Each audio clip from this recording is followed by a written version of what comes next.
ঊনপঞ্চাশতম BCS English grammar অংশে আসা প্রশ্ন। Someone sneezed loudly at the back of the হল।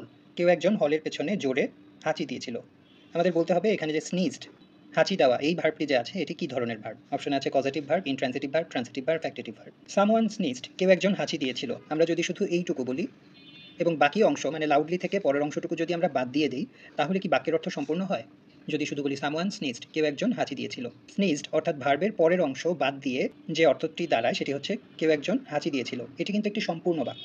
তার মানে এই যে স্নিজ ভার্বটা, এই ভার্বটা কিন্তু তার মনের ভাব সম্পূর্ণরূপে প্রকাশ করার জন্য কোনো ধরনের অবজেক্টের সাহায্য গ্রহণ করছে না, বা কোনো ধরনের অবজেক্টের সাহায্য নেওয়ার এর কোনো প্রয়োজনই নেই, কারণ সামওয়ান স্নিজড কেউ একজন হাঁচি দিয়েছিল এটি সম্পূর্ণরূপে বাক্যের অর্থ প্রকাশ করতে পেরেছে কোনো অবজেক্টের সাহায্য ছাড়াই। সাধারণত অবজেক্ট বা কর্মের সাহায্য ছাড়া যেসব ভার্ব বাক্যের অর্থ সম্পূর্ণরূপে প্রকাশ করতে পারে তাদেরকে ইনট্রান্সিটিভ বা অকর্মক ক্রিয়া বলা হয়।